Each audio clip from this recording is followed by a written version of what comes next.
to talk about starting your own podcast. Why, first of all, you need to do that in 2024. I think it's absolutely vital. And oh, by the way, if you guys have any questions, please just stop me as we go. This is a full AMA, so whether you're on TikTok, whether you're on LinkedIn, if you guys have anything, just raise your hand and we'll talk that through. But the number one reason that we started a podcast is because we could not afford to do any type of, when we started our company, Google AdWords and paid search. It was just so crazy expensive. So we said, well, what are some of the things that we can do from kind of a guerrilla marketing warfare kind of deal? And podcast came right to the head of it. So why you need a podcast in 2024 is if you are struggling with content at all, this is all you need, right? You don't have to do anything else if you're putting out a weekly or bi-monthly or at least once a month podcast. It can create you enough content that can span for that entire months or weeks. The amazing thing that happens now is all of your, when you create a podcast, all of the hosting sites now give you a full transcript. So before you had to almost pay for a transcript. That transcript is now, you can just throw into ChatGPT, ask it to create you blog posts from it, ask it to create you LinkedIn, TikTok, or I should say Twitter, post for it. So one piece or one 20-minute episode of your work can now span through multiple channels of how you can reach out to either potential customers or if you want to just do major thought leadership. So first thing, when you are thinking about doing a podcast, I think the more niche your market, the more niche your business, the better. People think that's the worst. But again, if you're doing a podcast on restaurants and food, there's a billion of them. I'm doing a podcast on contact center operations, which is the only people that are going to listen to me are actually really, really into call center and contact center operations, right? So I don't need 400,000 people to listen to every episode. I need the right 300 people to be listening. And that's what you need to think. I have a friend who, he runs a rubber manufacturing company. And I said, that's one of the greatest things. Like, you go out, there's no podcast for rubber manufacturers. And you can be the instant leader in that space. So don't think that, no one's going to think I'm interesting. Nobody thinks my industry is interesting. Somebody out there does, and they're doing what you do, and they need more information, and they want more information. So that's number one. The second thing is, if you have a podcast, and if you want people to not listen to you, then you need to sell on your podcast, right? The number one thing that I have found is no selling whatsoever on any type of thought leadership podcast. If you want to say, hey, this is being presented by your company, totally fine with that. But if you listen to any of the 200 plus episodes of Advice from a Call Center Geek, you will not hear me selling at all. There's an ad. I do a pre-roll ad on in front of the podcast episode sometimes, but during the meat of it, I don't even talk about Expedia. So I think that's really important to make sure that you're doing it for the right reasons, and people are going to be able to see through that really quickly if you're trying to sell on your actual podcast. You can allude to it, but don't do it. All right, let's get into the kind of the meat and potatoes of this. The number one excuse that I get from all of my friends, all of my colleagues, anybody who says that they struggle to get started with a podcast says, hey, I don't have the equipment. I'm going to get the equipment next week. There's this really cool podcast room in the library that I'm going to go to. Guys, the only thing you need is a microphone. And if you want to do video with it, you need just a camera. And we all are on Zoom all day long with our business. So I spent about $95 on this Yeti mic. That's all I utilize. I don't have an office. I initially thought I needed like some soundproofing, and don't need any of it. I use the camera on my computer to record all the video. If you want to get a little bit nicer camera, that's fine. But that's it. That's really the only hardcore equipment that you need to record. So that's the lamest excuse ever. So don't let that hinder you. Even if you use the microphone on your computer, I think that's fine. But again, buck up, spend $100. and you're kind of set for your podcast spending from an equipment standpoint. Okay, so now how do we record? Where do we record? Where do we host? How does that all work? So the first thing is I use a company called StreamYard. Again, you guys could be using Zoom. You can use anything you want from the video aspect. I like StreamYard because they do the audio, the video. I can download them separately. I can have the audio go right to my audio portion of my podcast. I can have the video go, to any LinkedIn videos I want to do, and it can go to YouTube as well. So I record on StreamYard, which allows me to do this as well. Allows me to go live on LinkedIn. If that's not something that you need to do, I just think it's really cool that if you're going to record and you're going to do video, you might as well just offer it up to anybody in your network if they want to kind of hop in, ask any questions as you're doing it. It's something that I have found from an engagement standpoint has made episodes cooler, right? When people are actually asking questions on the content that you're presenting, and it makes it more real. So just something to think about too. And if you use StreamYard, literally you just click on a button that says, hey, I want to go live on LinkedIn with this as well. And you just go live as you're recording your podcast. So we'll get into like how to set up, how I set things up during an actual episode. But let's just say, let's get kind of this logistical kind of hardware kind of stuff out of the way. So you record the podcast, you do the video, you do the audio. You download it, it's on your computer. Now what do you do with it? I do all this on my own. We used to have somebody that did it, or I would send it to Fiverr, right, and have somebody do it for $30. But I found that I could do it very easily. There's two tools that I utilize, and guys, I'm going to do a post after this on LinkedIn, and I'll kind of talk about all of the tools that I'm utilizing. So if you're not writing it down. But there's a free tool called Audacity, Audacity, and I'm not an editor. I know nothing about it. All I know is that I can upload my audio, and I just go through it. And anytime I say or I say, I'm a big right guy, I'll be like, you know what I mean, right? And so, when we go through that, right, I do that. So I delete all my rights and all my ums. And you'll be able to almost see the pattern of how they look. So literally you just highlight it and click delete. That's the amount of editing that I do. Like it probably, now that I know what the actual kind of, it looks like in sound, the kind of that visual representation of how the audio looks. It takes me about 5 minutes to do a 20-minute episode just to go through and do my ums and ahs. That's it. I will then take that and I will upload it to my hosting site. Now, there's a lot of different hosting sites. I use Buzzsprout, and I like Buzzsprout. It's not very expensive. I think it's, my package is like $14 a month. Buzzsprout has a full AI kind of infused in it now. So when I upload an episode, it already creates blog posts for me, right, that I can edit. It creates the description. It gives me examples on what I need to do for the title. So everything gets totally pre-done, where before I had to kind of think all that through and type all that stuff out. Buzzsprout is the hosting site that will host for all of the podcast listening sites. So iTunes and Spotify and Google. And if you want to get onto Alexa and Stitch and all of these, anywhere that anybody, when they say, hosted, just listen on your favorite podcast, where you listen to your favorite podcasts, they're hosting on one site, and then you just are able to join and have it automatically. It's called your RSS feed. It's picked up by iTunes and by all that. So you create, it's your own site. You don't have to go on iTunes and create anything. You don't have to go on Spotify and create anything. It will automatically do it from kind of that reservoir where your RSS feed is, right on Buzzsprout or any of the other options that you want to host your podcast. Anything that you type in Buzzsprout too gets picked up from iTunes. So like your description, all that, you don't have to keep going to all the different sites to update anything. It's one reservoir of information, and then it goes out everywhere where everybody can kind of pick that stuff up. So I think that's really, really important. It doesn't cost that much. I think I get 2 hours a month, which I never use, of kind of space or time on Buzzsprout.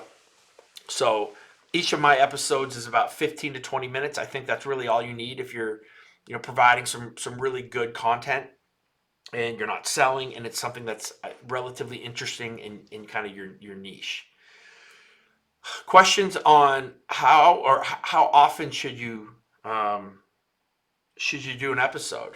And for me, it's I try and I fail sometimes, but I really try to do a weekly podcast. They say you should do it at the same time, but I'm busy. You're busy.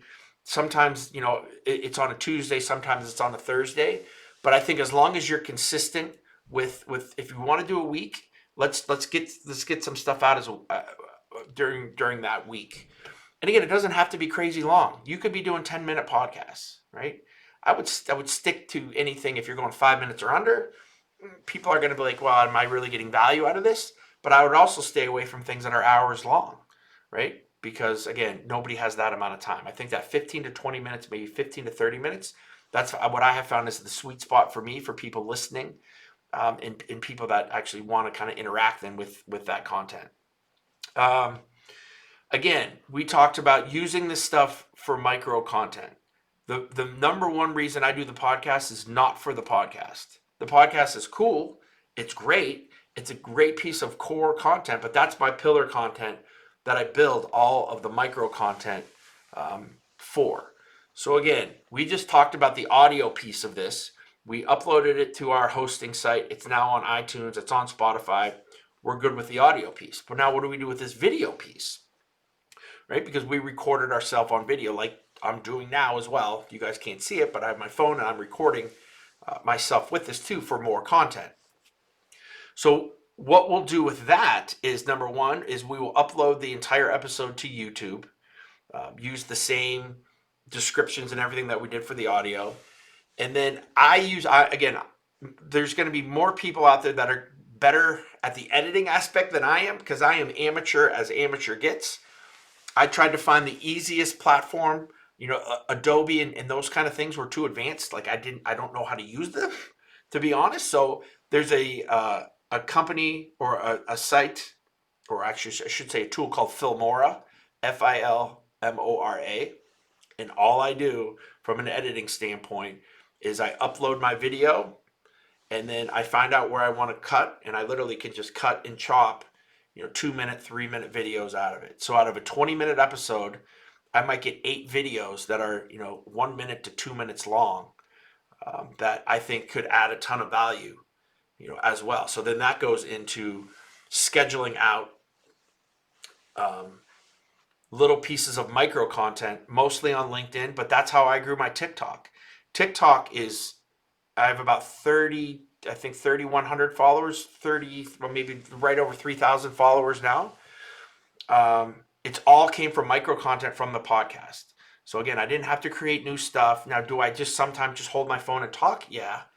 But the vast majority of all of that video came from a podcast episode that was chopped into smaller bits. All right, let's talk about marketing episodes. Right, so you did your episode.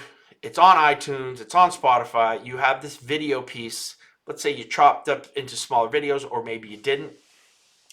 I do one giant post on LinkedIn every time I do a new episode, and then if I really like the episode, when I have those pieces of micro video, I will say, hey, listen, if you want to listen to the full episode, the link is in the comments section. And I always put audio, and it's on our website too, or you could put the iTunes address, and I put a video link to YouTube. So then I get people kind of going and seeing my content on different places as well. If I have an episode that crushes it, and for us, crushing it means, within the first 90 days, I'll normally have about 1,500 people listen to an episode. I should say in the first 60 days, it'll be about 1,500 people listen to an episode, but sometimes that can be as high as 4,200. If I see that there's an episode that really resonated with people, I will then use those micro videos, and I will put a little bit of money behind them on LinkedIn, because I knew that there was a little bit of extra interest in those. And when I talk about a little bit of money, I'm saying $20, $30, $50, $100, like these small little amounts, just to get that out to the broader network. And again, I have just my niche of titles of call center manager, call center supervisor that I'm just sending those out to when I boost a post. And that's how we've been able to grow the podcast as well without spending a ton of money. 2 days and $20. That's it. Just get a couple extra, maybe you get 2 to 3,000 people to see that small video that then look on your profile or go on that podcast. So it becomes a really cool lead magnet that I think can lead you to be able to grow not just on LinkedIn, but to be able to grow on TikTok too. Everybody told me not to do TikTok, where TikTok is one of the best ways I have found to engage. The actual views of my videos sometimes will go into the hundreds of thousands. Most of them are 300 to 400. But the amount of questions that I get from kind of this community that's being built there, they're all contact center questions. And when you answer a question on TikTok, it's another video. That video then becomes another piece of content that I throw on LinkedIn, that I throw again on TikTok, that can go on Instagram. But it's just amazing how having a podcast and having that piece of pillar content allows you very easily to then branch out into a ton of different other ways that you're getting your message out, that you're getting your thought leadership out.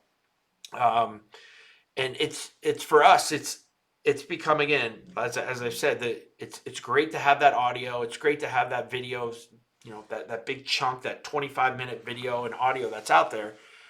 But the hundreds of thousands of views that I have received then from chopping those videos up, putting them on LinkedIn, and getting, 2,000, 3,000, 4,000 views. And then when again, even on LinkedIn with a micro video, I just got 2,000, 3,000 views on that. For me, that's pretty viral, again, because my niche is so small. So then I take that and then I'll go put $20, $30, $40, $50 behind it and get that out to a broader audience, because I know I've already tested it with my organic audience and they found that it was interesting, that there was value.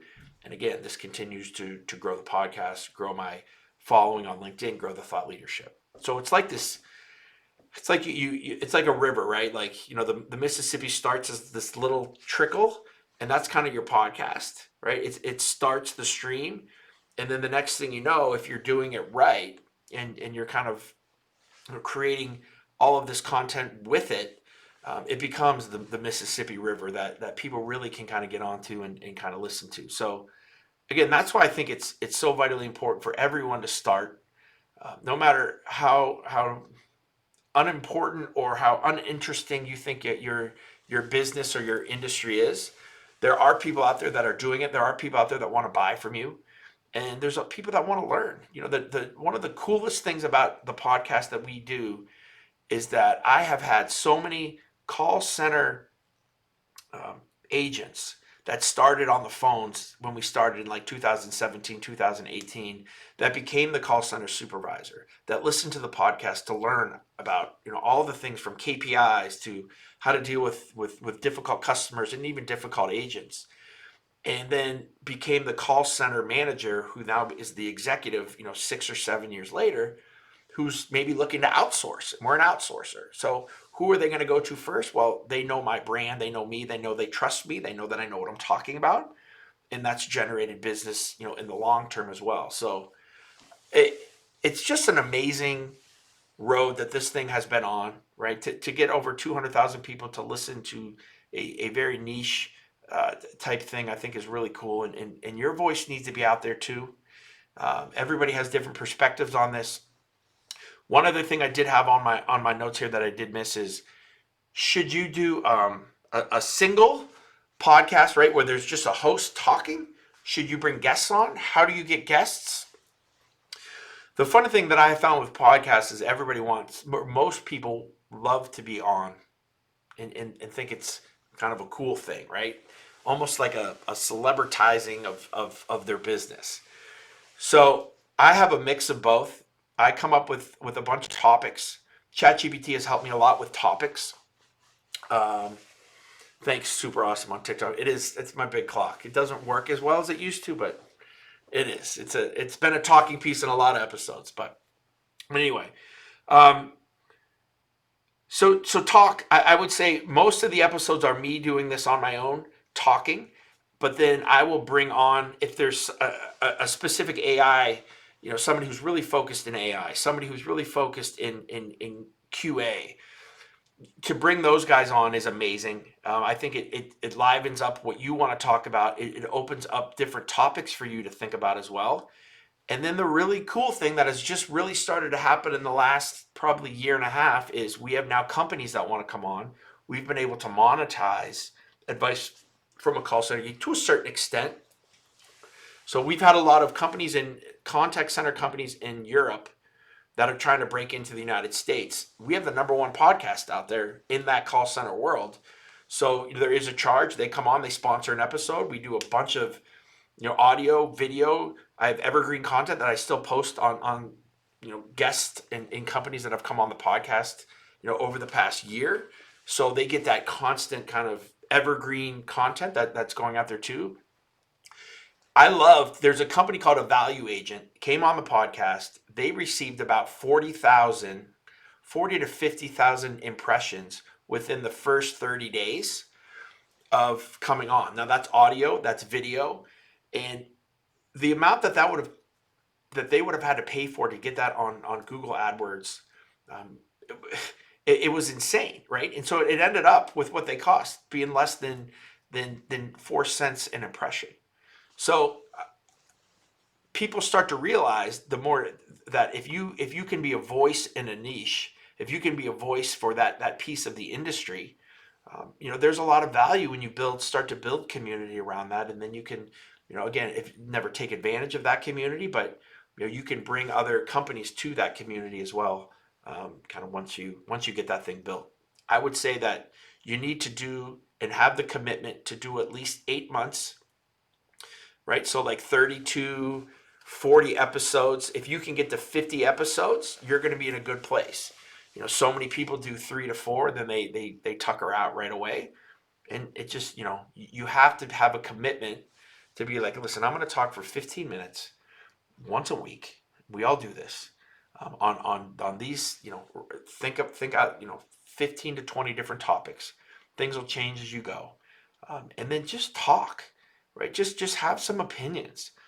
People will find it interesting if you're being very heart, and you really thought that stuff through. It's heartfelt. You're not trying to sell anything. There will be some good engagement. I guarantee that you will get. So, questions. I know that was a lot I just threw at you. I had a little bit of a of a outline here that I don't know if I stuck to it very well. But do you guys have anything for me? Any questions that you'd like me to go over more? Something that's been holding you back? Any type of equipment? Is there anything that I can help you with? It's just funny how the first episode that I ever did, I bought the mic. It was Christmas Eve, or no, Christmas Day. The kids just opened their presents, and my kids were super young. So we got them my daughter had like a pop-up tent for like a doll tent. And I went like literally in there as they're opening their presents to get away from everybody and recorded my first episode, just kind of talking that stuff through in that tent. So again, it doesn't have to be any kind of professional setup. It just has to be you getting off your dupa and really committing to doing something and doing something cool in the next year. I think it can totally change who you are as a thought leader in your space, and it can totally change your business. We have no salespeople at Expedia, like none. Everything we do is just solely based on the content. Everything that we have coming in has been based on just the inbound marketing from all the content, and our pillar is the podcast. So without the podcast, this thing's probably, it's worth millions of dollars to us in the amount of business that we've gotten in just doing a call center operations podcast. So when you really think about it and put it in those terms, I don't understand why you wouldn't do this, because I guarantee you, if you're committed to it, you will get leads from it. You will get people, even different businesses have happened. Like I have people that will come to me and say, hey, Tom, we're a premise-based Cisco contact center. We want to move to the cloud. Can you help us? We heard your episode on cloud CCaaS contact centers. I'm like, absolutely. They just now became a referral partner for me, right? And that has become another whole business that has just started just because of the podcast. So again, there's things that you can't even think about, and not even, I mean, the monetization of the podcast is the last thing to think about, especially if you're doing some type of B2B, which I think most of you guys on LinkedIn would probably be doing, right? Some type of B2B, and it does. It just turns into a giant lead gen for you as well. So that's what I got, guys. I don't know if that's, hopefully that's helpful. That's really, again, it's not rocket science. And we make things so much harder than it is. This thing's crazy easy. Get a microphone and start talking. You're in your car. You're driving in a 3-hour drive. Record yourself for 20 minutes talking about a topic. That's a podcast episode. You're on somebody, you're mentoring somebody, and you ask them and you say, hey, listen, can we record this one episode? Like this, what I'm doing right now is going to be a podcast episode, right? We're going to say how to create your own podcast. Like we'll have a little side thing on the advice from a call center geek deal. So anything that I'm doing during the day, it can become an episode if it's long enough, if it's meaty enough. And if it's not meaty enough, then it just becomes some regular content that we utilize, throughout the day as well. That I don't wake up in the morning and say, how do I create content today? I wake up in the morning and something happens to me and I'm like, that's really cool. I think that could add value to people. I record it, I do a video. Something that's happening the day in the call center world, like 5 nines getting sold, right? Boom. I go on, I record that. So it just kind of, if it becomes content becomes kind of part of your life, your day, kind of the marketing arm of your company, you don't think about, I'm just going to go I need to create this video and that video and that video. That gets miserable. But throughout our day, we have thoughts that we need, that we can utilize. We have, things that happen to us that can add value to people. There's again, waiting in the car for my kids to get out of a basketball or a soccer practice. I've probably created more content than even sitting in the office. So again, it all stems from the podcast, but I think it sparks something in you too, to just create content in general. That I think, again, as long as you're not selling and you're adding value, or you're entertaining, I think you're doing it right. That's what I got, guys. And again, if there's no more questions, if you guys want to if you don't want to ask a question here either, feel free to just message me on LinkedIn, or any of you guys on TikTok as well. I'm more than happy to even jump on a call if you have any questions, or want to set something up, or, again, I just, some of you guys were asking me about this, and hopefully I can help some of you guys here. And then, when we post this thing, just another avenue to hopefully get people to start creating some stuff. But I appreciate it, guys. And if there's no more questions, I'll log off, and I will, hopefully I'll talk to some of you guys, or if you have any questions, let me know. Thank you. Thank you guys for joining.